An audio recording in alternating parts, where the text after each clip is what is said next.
अस्सलाम वालेकुम मेरी यूट्यूब फैमिली। आज फिर वक्रे राउंड टेबल के साथ आपके सामने हैं। आज हमारे साथ हैं हमारे यंग वक्रे, नौजवान वक्रे जो मुस्तकबिल के कंटेंट के ज़िम्मेदार हैं। हाँ, ज़िम्मेदार लफ्ज़ थोड़ा सा भारी है कि हम पहले से ही इनके ज़िम्मे बहुत कुछ लगा रहे हैं, लेकिन इनसे जानते हैं कि इनकी नज़र में कंटेंट क्या है और आज के कंटेंट की ज़रूरियात क्या हैं। अस्सलाम वालेकुम, अस्सलामुअलैकुम। वेलकम टू द वक्रे राउंड टेबल। Thank you. कैसा लग रहा है? बहुत अच्छा लग रहा है। वखरा लग रहा है क्योंकि ऐसी होती नहीं आमतौर पे राउंड टेबल्स, तो मेरी तो पहली दफ़ा ही है।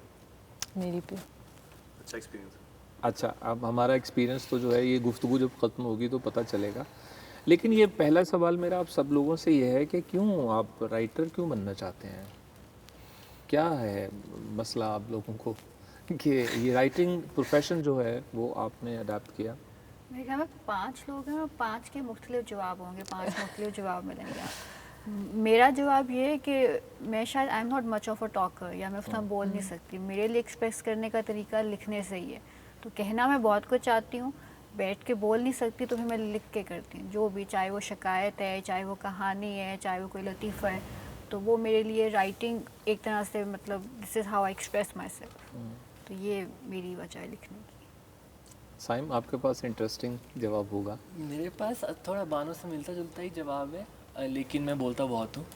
बानों की तरह नहीं हूँ मैं, लेकिन फिर भी मेरे पास आई थिंक आप पंजाबी हो तो आप ऐसी फैमिलीज नहीं होते, पता नहीं बानो शायद पंजाबी नहीं है, पंजाबी हो फिर भी पता नहीं क्यों, लेकिन हम तो बहुत बोलते हैं। लेकिन हमारी फैमिलीज़ में ये भी होता है कि जो करने वाली बात होती है वो नहीं आप करते, वो आपको इधर उधर की बातें करने की बहुत आदत होती है, तो जो करने वाली बातें होती हैं वो फिर लिख के करनी पड़ती है।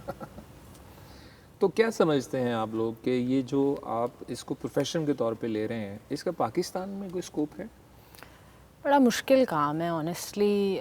मैं तो मतलब पिछले 3 साल से जब से वापस अपना बैचलर्स ख़त्म करके आई हूँ, मेरे अम्मी अब्बू तो बस मेरे पीछे पड़े हुए CSS, और बस उनको लगता है कि उनकी बेटी की इंटेलिजेंस और टैलेंट ज़ाया हो रहा है इस प्रोफेशन में। तो बड़ा मुश्किल काम है। और एक तो बिकॉज़ राइटिंग एक बहुत आइसोलेटिंग प्रोफेशन भी है। आप एक वन मैन आर्मी हो, आपने अपने आप को अकाउंटेबल रखना है, आपने अपना काम खुद ही करना है, आपने अपने काम को कॉन्स्टेंटली उस पर रिफ़्लेक्ट भी करना है, आपने अकेले बैठ के लिखना है। बड़ा मुश्किल काम है।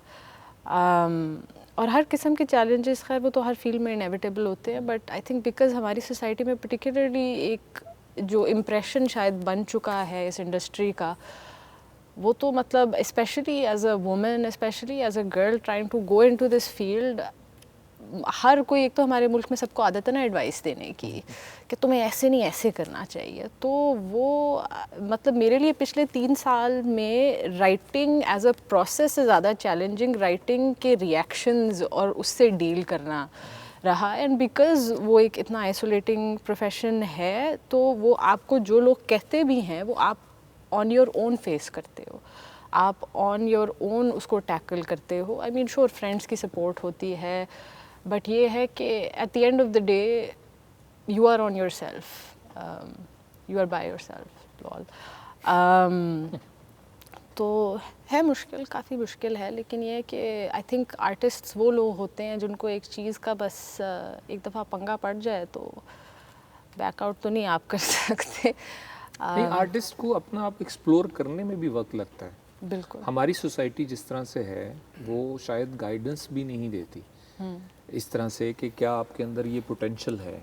तो आपने कैसे खोजा अपने आप को कि हाँ यार, हम जो विजुअल राइटिंग है या थिएटर की राइटिंग है या नावल राइटिंग है, तो हम इसकी तरफ जाएं?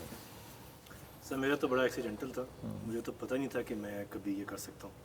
मैं तो अपनी फैमिली में बहुत ज़्यादा शाय था, और वो जो उन्होंने कहा है कि मेरी भी इंटरपर्सनल स्किल्स बिल्कुल भी नहीं थी। मैं इंट्रोवर्ट टाइप बंदा था लेकिन मैं एक्टिंग करता था, जो कि खैर इतना इंट्रोवर्ट प्रोफेशन नहीं है। और लगते नहीं एक्टिंग करते हुए कि आप इंट्रोवर्ट हैं। उस वक्त नहीं लगता, क्योंकि मुझे किसी और कैरेक्टर में जाके अपना आप ठीक लगता है। तो मैं वैसे जब अपने आप में आता हूँ तो मुझे कोई इतना इंटरेस्टिंग कैरेक्टर नहीं लगता। तो दूसरे कैरेक्टर्स में मैं ठीक रहता हूँ, इसलिए एक्टिंग हो जाती है।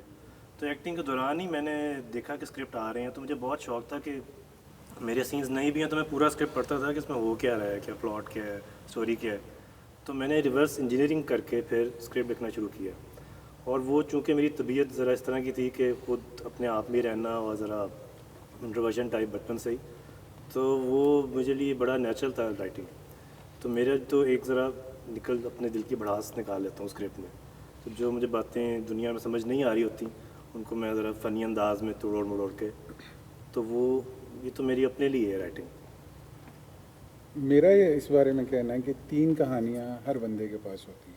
एक उसकी खुद की, एक उसके वालिदैन में से किसी एक की, और एक उसके जो सबसे करीब होता है, कोई दोस्त हो सकता है, बीवी हो सकती है। जिसके पास 3 से ज़्यादा कहानियाँ हों वो राइटर होता है। मैंने क्यों लिखना शुरू किया, तो मुझे लगा कि मेरे पास तो 30 हैं जब मैंने अपनी पहला नावल शुरू किया, तो बहुत सारी कहानियाँ मेरे अंदर थी और वो मुझे बेचैन कर रही थी। तो मैंने, क्योंकि मेरा जो फर्स्ट लव था वो फिल्म डायरेक्शन थी और मैं कहानियों को स्क्रीन प्ले की तरह देखता था। अच्छा, दुबई में था तो उन्हीं दिनों मैंने एक स्क्रिप्ट को स्क्रीन प्ले की तरह लिख दिया, फिल्म का जो। अच्छा, वो जब मैं पाकिस्तान आया तो वो एवरन्यू स्टूडियो मेरा आना जाना हुआ, तो बड़े नाम हैं 1-2 प्रोड्यूसर, तो उनको मैंने दिखाया, तो वो सबका ये कहना था कि ठीक है आप इसे छोड़ जाएं और आप चले जाएं। तो वो मेरे लिए एक बड़ी अजीब बात थी कि मैं अपना बच्चा कैसे किसी के हवाले करके चला जाऊं। तो मैंने फिर आपा बानो कुदसिया को वो स्क्रिप्ट जो मैंने लिखा हुआ था वो दिखाया, तो उनकी मोहब्बत शफ़क़त के उन्होंने उसे कोई 11-12 मिनट पढ़ा और उसके बाद मुझे कहा कि दफ़ा करो प्रोड्यूसर्स को, तुम ऐसे करो इसके ऊपर नावल लिखो। तो मेरे लिए एक बड़ी हैरानकुन बात थी कि इतनी बड़ी एक हमारे मुल्क का सरमाया राइटर, तो वो मुझे ये कह रही हैं। तो मैंने उनसे अर्ज़ किया कि मैंने तो कभी यादा सफ़ा नहीं लिखा नसर का। तो उन्होंने मेरी ही कुछ लाइनें मुझे पढ़ के सुनाई। उनका बेटा ये भी तो तुमने बहुत अच्छी अच्छी लाइनें लिखी हैं, तुम लिख सकते हो। तो एक थपकी दी, तो मैं अक्सर उस थपकी का जिक्र करता हूँ कि कितनी बड़ी राइटर उन्होंने एक थपकी दी कि तुम लिख सकते हो। तो वो उनका जो एतमाद था, तो वो मैं कुछ 550 सफ़ात का नावल लिख डाला मैंने और मुझे पता भी नहीं चला। अच्छा, जब वो प्रिंट होके आया तो मैं बड़ा कंफ्यूज था, तो उन्हीं के घर में उसकी तकरीब रुनमाई थी। तो मुझे ये था कि पता नहीं वो लोगों को पसंद आएगा नहीं आएगा। तो मैंने डरते डरते पूछा कि अप्पा ये मैंने पता नहीं गलत लिखा है सही लिखा है, तो इसकी सलाह कौन करेगा। तो उन्होंने मुझे कहा कि बेटा जो पढ़ने वाले हैं ये सबसे बड़े नक्काद हैं, ये तुम्हें खुद ही बताएंगे कि तुम कहाँ पे सीधा कर देंगे, सीधा कर देंगे। तो वो जैसे जैसे उसका फीडबैक आता गया और मुझे पता चलता गया कि वो पहला मेरा जो तजर्बा था, कहानी तो उसकी मजबूत थी लेकिन उसमें ज़ाहिर है हर कहानी कहने की, नावल लिखने की अपनी टेक्निक है, स्क्रीन प्ले अलग अंदाज से लिखा जाता है, अफसाने का एक अलग पैटर्न है। तो वो मुझे समझ आई कि अच्छा नावल में ये मैंने गलतियाँ की, लेकिन एक बहरहाल वो एक अच्छी कहानी थी। तो सवाल आपका था कि आपको कैसे पता चला कि आप राइटर हैं। तो मुझे लगा कि मेरे पास बहुत सारी कहानियाँ हैं तो वो मुझे कहनी चाहिए, तो मैं अपने अंदाज में लिख देता हूँ। तो अभी के लिए ये है कि जब तक मेरा ये मानना है कि जब तक आपको चांस नहीं मिल रहा तो आप जो करना चाहते हैं अपने स्टाइल में आप कर गुजरें। जब आपको चांस मिल जाएगा फिर आपको किसी की डिमांड पूरी करनी है। अच्छा, ये बहुत एक ऐसे पॉइंट पे किसी की डिमांड, एक राइटर जिसके पास कलम और अल्लाह की दी हुई सलाहियत है, वो किसी की डिमांड कैसे पूरी करेगा, इस टॉपिक पे आएंगे हम अगले थोड़ी देर गुफ्तगू करने के बाद। अभी इस टेबल के ऊपर 3 ऐसे लोग हैं जो स्क्रीन प्ले राइटिंग या उससे मुताल्लिक पढ़े हुए हैं। साइम है, फातिमा है, निर्मल है। 2 जो हैं ऑर्गेनिक हैं। तो हमने आज की राउंड टेबल को सजाया इस तरह से है कि हम हर पहलू पे गौर करें। हम अगर आज जानना चाहें कि ये जो विजुअल मीडियम के लिए काम करना है ये एक टेक्निक है, स्क्रीन प्ले कैसे लिखा जाता है, कहानी कैसे लिखी जाती है, इसलिए आप लोगों ने पढ़ा और इस तरफ आए और अपना काम किया, तो ये कितना ज़रूरी है, सबका पॉइंट ऑफ व्यू आ जाएगा, जो ऑर्गेनिक तरीके से स्क्रिप्ट राइटिंग पे पहुँचे हैं और जो पढ़ के डिग्री याफ्ता होकर पढ़। तो हम इसके बारे में कुछ बताइए कि ये कितना ज़रूरी है कि अगर आप सीख कर आएँ और फिर इस प्रोफेशन में कूद जाएं। मेरा ख्याल है सीख के तो सभी आए होंगे, कुछ स्कूल में जाके सीख के आए होंगे, कुछ खुद से सीख आए होंगे। जब मैं एटलीस्ट अपना मास्टर्स वगैरह करने से पहले भी मुझे इतना जितना मुझे आज आता है शायद उतना नहीं आता था, लेकिन कुछ ना कुछ तो आता ही था, उससे पहले भी लिख ही रहे थे। तो वो आपको फिल्में देख देख के, I think that's probably the best way of learning how to write a film. आज तो वैसे भी मतलब आपको इतनी फीसें भरने की ज़रूरत भी नहीं है, आपको जो सीखना है आप जाके इंटरनेट पे सीख सकते हैं। तो इस तरह का कोई वो बैरियर नहीं है। आई डोंट थिंक कि शायद मुझे कोई ऐसी अमेजिंग चीज़ पता है जो इनको या उनको नहीं पता होगी। अगर वो पता करना चाहें तो उनको मुझसे ज़्यादा पता होगा।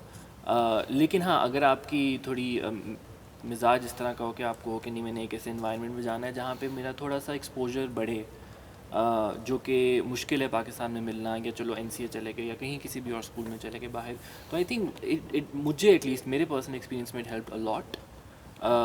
बट ऐसा नहीं है कि मैं अब कोई बहुत तुरम खां बन के कहूँ कि ये जो मुझे पता है ना वो इनको नहीं पता, वो सबको एग्जैक्टली हाँ। इन्फॉर्मेशन तो जो है वो बहुत Because स्प्रेड हो चुकी है। वहाँ अब भी जो हर- पढ़ा रहे हैं वो हाँ। एक स्ट्रक्चर है, वो आप हर अच्छी फिल्म में फॉलो हो रहा है नहीं हो रहा, तो वो नॉलेज जो है वो बहुत इजीली अवेलेबल है। आई think that's also good thing about film making कि वो आप फिल्में देखे बगैर नहीं सीख सकते। स्कूल भी चले जाएंगे लेकिन सीखेंगे तो फिल्म देख के, वहाँ पे भी या घर पे भी।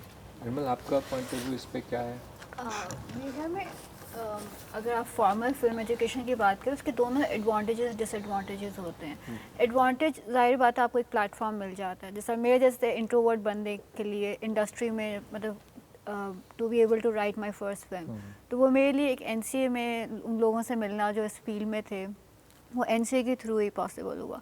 तो आपको प्लेटफॉर्म मिल जाता है, आपको थोड़ी ABC समझ आ जाती है, एक गाइडलाइन मिल जाती है। एट टाइम्स उसका डिसएडवांटेज ये होता है शुरू में जो होता है, अगर आप बिल्कुल फ्रेश ग्रेजुएट हो, कि आप फिर बहुत एक ब्लिंकेड व्यू हो जाता है। आपको लगता है कि क्योंकि मैं ये फॉर्मली पढ़ के आया हूँ तो या पढ़ के आई हूँ तो ये यूँ ही करना है।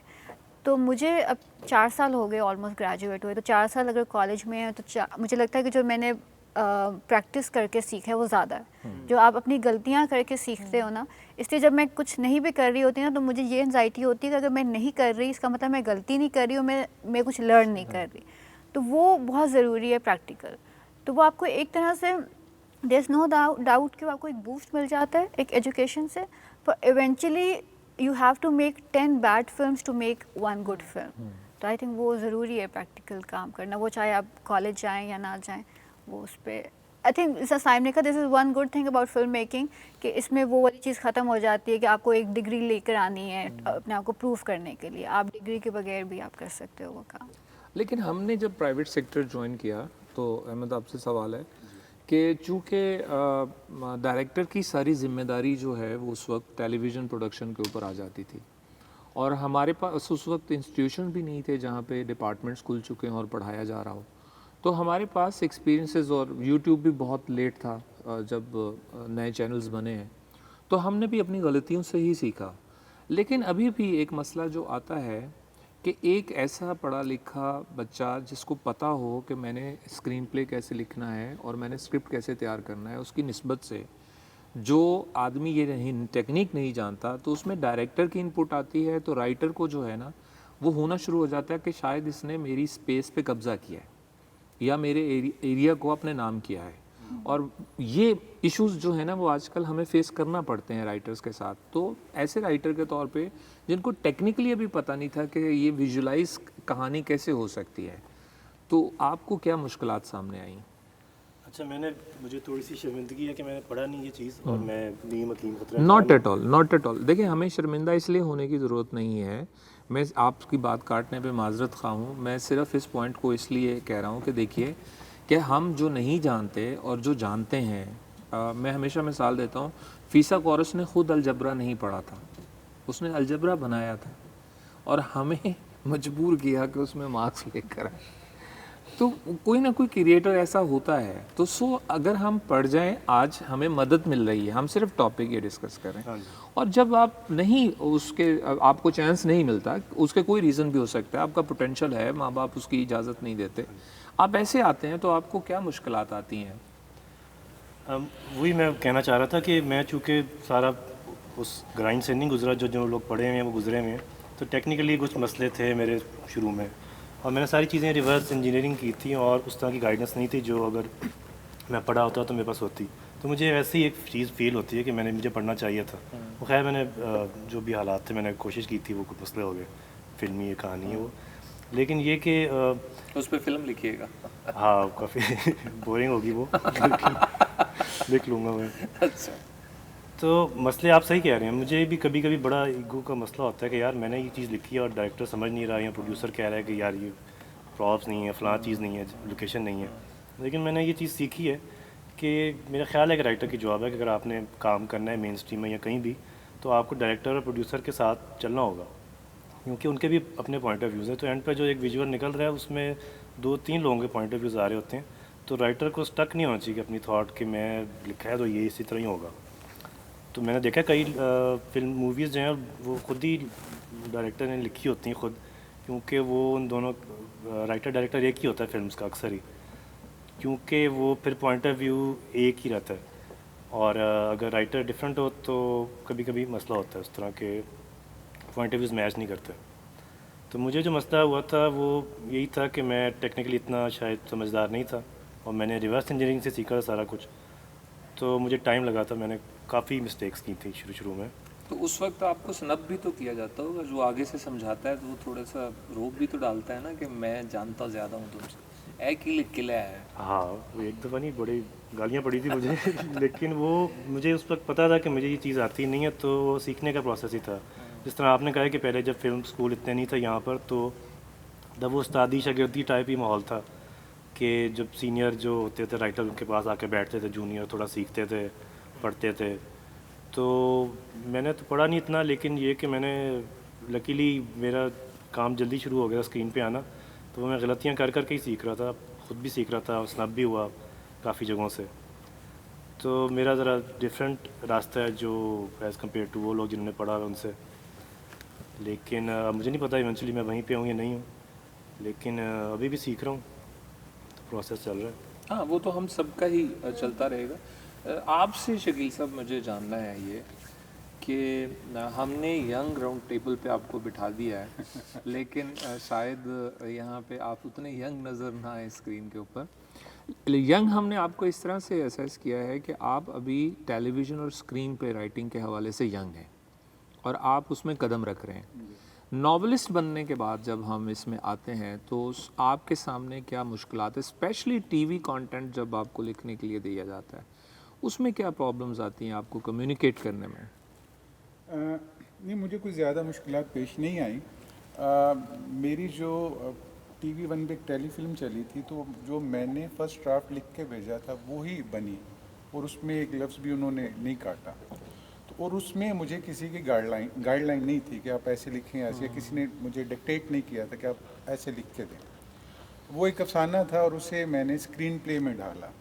अच्छा, मुझे एडवांटेज ये हासिल है कि मैंने फ़िल्में बहुत देखी हैं। मैं कहानियों को लिखता नहीं हूँ, सोचता हूँ, देखता हूँ। तो मुझे पता है अच्छा यार ये जो टेली फिल्म है ये इस तरह लिखी जाती है। तो किसी का काम है 1 या 2 या 4 फिल्में, वो मैं ज़हन में रखता हूँ, तो मैं उसी पैटर्न के ऊपर जो जिसे क्लासिक कहा जाता है, जिसे अच्छी टेली फिल्में माना जाता है। अच्छा, इसी तरह जब मैंने फ़िल्म का काम किया तो मुझे पता था कि फ़िल्म की एक अपनी पेस होती है और शुरू में ही आपने एक्शन से स्टार्ट करना है और आपने एक पेस को मेंटेन करना है। तो मुझे ज़्यादा मुश्किलात का सामना नहीं करना पड़ा अल्हम्दुलिल्लाह, क्योंकि वो जो देखा हुआ था काम तो वो फिर कहीं ना कहीं काम आ गया। तो वो किसी दौर में कॉलेज के दिनों में मैं हाल रोड था यहाँ पे, तो वो कैसेट VCR का दौर हुआ करता था। तो मुझे फिल्मों का इतना शौक़ था कि मैं अपना ख़र्चा निकालने के लिए मैं पार्ट टाइम वहाँ पे जॉब कर ली। अब्बा को पता चला तो वो गालियाँ देना शुरू हो गए कि जी पढ़ना तो खाक है, फिल्मा तो बेहतर है ना सारी दिहाड़ी। तो वो मुझे अब लगा कि जो मैंने उस दौर में इतनी फिल्में देखी हैं, जब वो फिल्म रिलीज़ होती थी तो एक जश्न का समा होता था, तो वो मुझे कहीं ना कहीं वो मेरी राइटिंग में मुझे काम आ रही होती है। तो जो आपने देखा है फिल्म के मीडियम में, तो वो आपको मुझे मेरी जो नावल में लिख रहा हूँ उसमें भी काम आ रहा होता है, अफसाना में लिख रहा हूँ तो उसमें भी मुझे काम आ रहा होता है। तो जब मैं स्क्रीन प्ले लिख रहा हूँ फिल्म का, तो उसमें भी मुझे कहीं ना कहीं वो जो मैंने देखा हुआ काम वो मेरे काम आ रहा होता है। इसके पीछे ना, सवाल के पीछे मेरा एक जानने का भी मकसद ये था कि चूँकि दुनिया भर में इंस्टीट्यूशंस हैं, इंस्टीट्यूशन का मतलब ये होता है कि अगर उस IQ या उस कोई सेंस रखने पढ़ने के लिए चला गया बच्चा, तो वो एक करैक्टर बिल्डिंग भी करते हैं।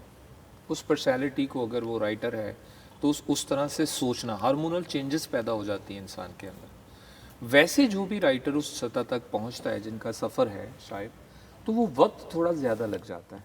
इंस्टीट्यूशन से जब आप समझ के आते हैं वो वक्त कम लगता है। तो वो जो है मुझे इस गुफ्तगू से लगा है कि शायद इंस्टीट्यूशन जो है ना अभी इस सब्जेक्ट से रिलेटेड करेक्टर बिल्डिंग नहीं कर पा रहे। एम आई राइट?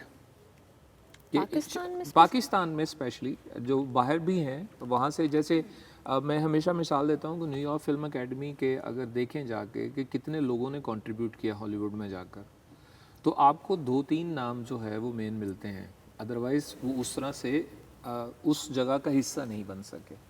तो मैं इस तनाज़र में बात कर रहा हूँ कि जो यहाँ पर भी अब बहुत सारे इंस्टीट्यूशंस हैं जहाँ पे बहुत पढ़ाया जाता है, डिपार्टमेंट है, लेकिन वो आकर प्रैक्टिकल लाइफ में जो हमारी इंडस्ट्री है उसमें उस तरह से कंट्रीब्यूट नहीं कर पा रहे। आपकी नज़र में क्या वजह हो सकती है इसकी? वैसे मैंने कंप्यूटर साइंस पढ़ी हुई है, तो मुझे ये फील होता था कि जो थ्योरी है और जो प्रैक्टिकल है ना, वो दो मुख्तलिफ दुनियाएं हैं। तो मेरा ख्याल है शायद ये फिल्म मेकिंग में भी, स्क्रिप्ट राइटिंग में भी थोड़ा डिफरेंट है कि थ्योरी जो है वो प्रैक्टिकल से थोड़ी डिफरेंट ही होती है। तो वो अगर आप पढ़ के भी आए हैं तो भी आप जब प्रैक्टिकल फील्ड में आए हैं तो आपको एक थोड़ी स्ट्रगल करनी पड़ती है। तो मेरा ये ख्याल है कि थोड़ा सा प्रैक्टिकलिटी कम होती है शायद इंस्टीट्यूट में जहाँ पढ़ाते हैं। प्लस आई थिंक मतलब एक फैक्टर तो नहीं है ना कि just because you can write a screen play तो आप स्क्रीन प्ले ही लिखोगे। देयर आर 100 अदर फैक्टर्स जो काउंट करेंगे। तो मतलब आप जो लिख रहे हो वो किसी के साथ रेजोनेट कर भी रहा है या नहीं, कोई उस पर काम करना भी चाह रहे हैं। और ये भी ज़रूरी नहीं है कि just because you have a degree तो आप उस लेवल पे लिख भी पा रहे हो, स्टैंडर्ड मेंटेन कर भी पा रहे हो। तो बहुत सी चीज़ें काउंट करती हो। वही बात है कि this is not just Pakistan, के पाकिस्तान में फ़िल्म ग्रेजुएट्स उस तरह से आपको इतने ज़्यादा एम्प्लॉयड नहीं नज़र आएंगे। बाहर भी जो बड़े बड़े फिल्म स्कूल्स हैं, AFI वगैरह, उनके बहुत कम स्टूडेंट्स होंगे जो इवेंचुअली उस तरह काम कर रहे होंगे। और मतलब आई डोंट नो एग्जैक्टली वो क्या चीज़ आप उसको कहोगे, बट वो एक सिर्फ एजुकेशन आपको वो मतलब आपको वो नहीं हो जाएगी, गारंटी नहीं कर देगी कि आपको वो टिकट टू द इंडस्ट्री मिल गया। हाँ, लेकिन ये भी तो हो सकता है। जी सॉरी, मुझे बस ये लगता है कि आई थिंक पाकिस्तान का थोड़ा सा फ़र्क ये है कि शायद यहाँ पे कोई चाहता ही नहीं है इंडस्ट्री के, अगर आप मेन स्ट्रीम में बात करें, कि आपने कुछ पढ़ा हो तो शायद आप ज़रा आपके पास वो बाद में आएंगे, क्योंकि उनको पता होगा कि शायद इनका थोड़ा सा दिमाग भी ख़राब हो गया है, इनको शायद असल में कुछ लिखना आ गया इनको लगता है, तो ये अब आके अपने थोड़े अल्ले तल्ले मारेंगे। हमें पता है हमने कौन सी कहानी बतानी है। मतलब अब हम TV या ARY या जो भी 4-5 बड़े बड़े चैनल्स हैं, वो उनको नो ऑफेंस मेरे पास आने में या बानों के पास आने में कोई इंटरेस्ट नहीं होगा। हम उनको किसी तरह से उनके हिसाब से फ़ायदा नहीं पहुंचा सकते। उनको जो कहानी बतानी है वो 5 साल पहले वो बता रहे थे, वो आज भी 5 साल बाद भी वो ही बताएंगे। और वो जितनी जल्दी जो वो एक कमर्शियल फैक्ट्री वाले राइटर्स जो लिख सकते हैं, वो शायद उतनी जल्दी मैं वो नहीं लिख के दे सकता। और जो उनको चाहिए मैं वो उनको बिल्कुल भी लिख के नहीं दे सकता। और मैं फिर अपनी टांग अड़ाने की कोशिश करूँगा कि नहीं ये थोड़ा इस तरह कर लेते उस तरह कर लेते हैं। तो उनको मेरा ख्याल है मेन स्ट्रीम इंडस्ट्री को तो कोई इंटरेस्ट नहीं है इस वक्त किसी पढ़े लिखे एक्चुअल राइटर के साथ काम करने में। अगर स्पेशली वो अपनी कोई बात थोड़ी फ़र्क तरीके से बताना चाह रहा हो। अगर आप जितने मर्जी पढ़े लिखे हैं, लेकिन आपको आके अगर आप if you want to do what they are already doing तो 100 में ला पाएँ। लेकिन अगर आप आके थोड़ी अपनी कोई बात करने की कोशिश करना चाहते हैं तो फिर आप वो इंडी बन जाएंगे। वो ट्रू एनालिसिस बिल्कुल ठीक है, लेकिन ये एनालिसिस है रिएक्टिव। बिल्कुल, हम जब कहीं पे पढ़कर आए हैं तो हमें स्कोप्स तो पहले से पता है।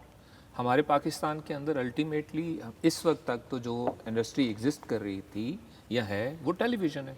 फिल्म इंडस्ट्री जो है वो इवॉल्व होनी शुरू हुई, उसके बहुत सारे मसाइल हैं। OTT प्लेटफॉर्म्स के बारे में पाकिस्तान में कभी सोचा ही नहीं गया किसी सतह पर, इसलिए हमारे पास एक ही मीडियम है।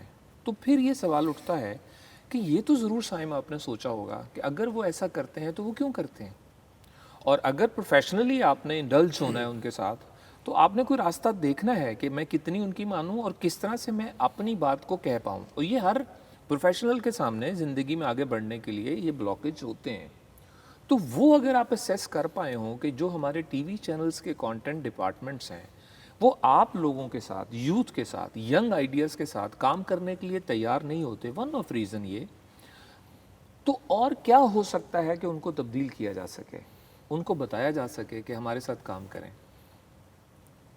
आई थिंक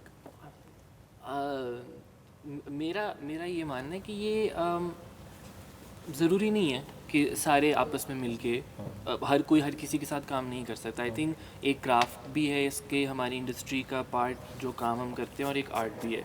तो आई थिंक जो जितना ज़्यादा टीवी कमर्शियल होता गया है तो वो क्राफ्ट में बहुत अच्छा हो गया है। उनको पता है कि क्या किस तरह कितनी जल्दी बना के कितनी जल्दी एडिट करके पेश करना है, उसकी कितनी रेटिंग आएगी, कितने पैसे मिलेंगे एडवर्टाइजर से। ये सारी कैलकुलेशन तो बहुत अच्छी हो गई है और इसलिए बहुत बड़ी है इंडस्ट्री हमारी टीवी की। बट वो उसको आगे लेके जाने के चक्कर में जो आर्ट वाला पार्ट है वो बिल्कुल ही हट गया। तो अगर आप उसको साथ लेके चल रहे हैं तो आप थोड़ा अपना फ़र्क से, आप कुछ लोग हैं जो करते हैं, सरमद खूसट हैं जो करते हैं, ठीक है, बहुत बड़े बड़े ड्रामे बना रहे थे, एक पॉइंट पे आकर उन्होंने कहा मैंने नहीं करना, तो उन्होंने अपना छोटी सी एक वो अपना प्रोडक्शन हाउस बना लिया, उन्होंने 2 फिल्में बना ली। किसी ना किसी तरह तो आप कर लेते हैं, कुछ लोग हैं जो इंटरेस्टेड होते हैं। और ज़रूरी नहीं है कि अगर हम टीवी नहीं काम करना चाह रहा मेरे साथ, मैं कहूँ आप क्यों नहीं, भाई उनका चल रहा है जैसा वो चल रहा है और उनको फ़ायदा हो रहा है, उनको नहीं चाहिए। ज़रूरी तो नहीं है कि मैं कोई ऐसी बहुत अमेजिंग चीज़ बना रहा हूँ जो उनको चाहिए कि वो मेरे साथ काम करें। लेकिन हमें अपने थोड़े फ़र्क एवेन्यूज़ बनाने पड़ेंगे, जिस तरह OTT प्लेटफॉर्म्स हैं जो अब आ रहे हैं। अब एक OTT का एक शो है जिस तरह चुड़ैल्स है, जो बहुत अब उसकी बज़ क्रिएट हुई जब वो आया, ठीक है। उस तरह का शो आज से 5 साल पहले आप तसव्वुर भी नहीं कर सकते थे कि बनेगा। आज से अगले 10 साल 15 साल तक वो टीवी पे नहीं आएगा वो शो, कभी भी आपके मेन स्ट्रीम टीवी के ऊपर आप नहीं तसव्वुर कर सकते। तो बन गया ना किसी तरह, तो फिर भी वो, तो आई थिंक थोड़े ऑल्टरनेट एवेन्यूज़ एक्सप्लोर करने ज़रूरी है। मैंने तो कभी ये नहीं सोचा था कि मैं वापस आके कोई ड्रामे बनाऊँगा, ये तो कभी प्लान नहीं था उसका। मैंने सोचा था कोई अमीर अंकल बैठे होंगे, उनको मैं कन्विंस कर लूँगा, अंकल थोड़े से पैसे दे दें, आपको फिल्म बना के दे देता हूँ, बहुत शायद प्रॉफिट ना मिले आपको, लेकिन पैसे आपके वापस मैं करा दूँगा आपको इसी तरह, इतनी मैं कमर्शियल बना लूँगा, ठीक है, इतना कॉम्प्रोमाइज़ मैं कर लूँगा। तो ये अभी तो यही सोच चल रही है, अब कितने सही हैं गलत है वो पता चलेगा अभी। मेरे ख्याल में ये भी एक बहुत मतलब एज्यूम किया, मतलब एक तो हमें जैसा मुझे लग रहा है कि एक कैटेगरी में डाल दिया है कि ये लोग, ठीक है आपने कैटेगरी में डाल दिया। मैं थिंक इस वक्त जो रिएक्टिव अगर हम लोग हो रहे हैं या हमारी कोई शिकायत है वो ये है कि I don't have a problem कि क्या कंटेंट बन रहा है, आप बनाएं। मैं बहुत एंटी सेंसरशिप हूँ, आपने जिस तरह का कंटेंट बनाना है, मैं बहुत टीवी पे बहुत सी चीज़ें बनती हैं जो as a women I find offensive, and not just as a women. अब तो मुझे लगता है कि डिसेबल्ड लोगों के लिए भी बहुत अजीबोगरीब चीज़ें, डिसेबिलिटी को बहुत बुरे तरीके से पोर्ट्रे किया जाता है, ट्रांसजेंडर्स को बहुत बुरे तरीके से पोर्ट्रे किया जाता है, बहुत लोग ऑफेंड होते हैं। लेकिन मैं फिर भी नहीं कहूँगी कि जी वो रोक दें, ना करें, ठीक है बन रहा है, फ्री वर्ड है, आप जो करना है। मसला ये है कि डाइवर्सिटी नहीं है। और अगर हम हिस्ट्री से कुछ सीखना चाहते हैं तो जो एक इससे पहले अगर आप कहें लेट 80s या अर्ली 90s में जब हमारा सिनेमा ख़त्म हुआ था, वो इसी वजह से हुआ था कि एक ही तरह की फिल्म्स बनना शुरू हो गई थी। अब दोबारा मौला जट बन के आ रही है, all of us are looking forward to watch that film, क्योंकि इतने अरसे बाद एक उस तरह की फ़िल्म जिसको हम एक ज़माने में कहते थे कि जी गंडासा कल्चर नहीं देखना, ये हमारे पेरेंट्स की जनरेशन जो कह रही थी। मसला ये डाइवर्सिटी नहीं है। अब 13, 14, 15 साल हो चुके हैं, हम रिवाइवल ऑफ सिनेमा की बात कर रहे हैं पाकिस्तान में, पर हम हर ईद पे 4 फिल्में रिलीज़ करते हैं और वो हर फिल्म एक जैसी होती है। तो फिर इवेंचुअली ये होगा कि 8 साल 10 साल उसके बाद लोग नहीं आके देखेंगे वो फिल्म, आपका फिर वो डेथ ऑफ सिनेमा हो जाएगी और फिर आप बैठ जाएंगे कि जी सिनेमा तो यहाँ चल नहीं सकता। तो वो एवोल्यूशन कहाँ पे है? और मेरे ख्याल में जब हम एवोल्यूशन को अलाउ करेंगे कि चीज़ें जो हैं वो डिफरेंट फॉर्म में जाएँ, तो मेरे ख्याल में फिर हम जैसे लोगों के लिए भी वो जगह बन जाएगी। मैं नहीं चाहती कि मैं बहुत बड़ी राइटर बन जाऊँ, ब्लॉकबस्टर फिल्म्स लिखूँ, लेकिन जो थोड़ा बहुत एक स्पेस कि आप अगर आपने एक फ़िल्म लिखी है, चाहे वो 2 करोड़ की फ़िल्म है, 1 करोड़ की फ़िल्म है, तो आई अंडरस्टैंड कि वो 18 करोड़ का बिज़नेस नहीं करेगी। तो मुझे वो अंडरस्टैंडिंग है, आप हमें वो अलाउ नहीं कर रहे, वो स्पेस ही नहीं दे रहे। तो ये मसला है कि अभी हमारे लिए वो दरवाजे बंद हैं, तो इसलिए हम रिएक्टिव हैं, हमें शिकायत है।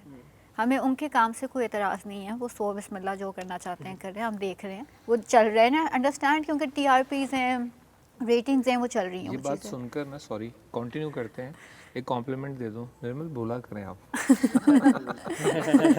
पता नहीं आपको किसने बताया है कि आप कम बोलें और आप नहीं बोलती, आप बोला करें, आप बहुत अच्छा बोलती हैं।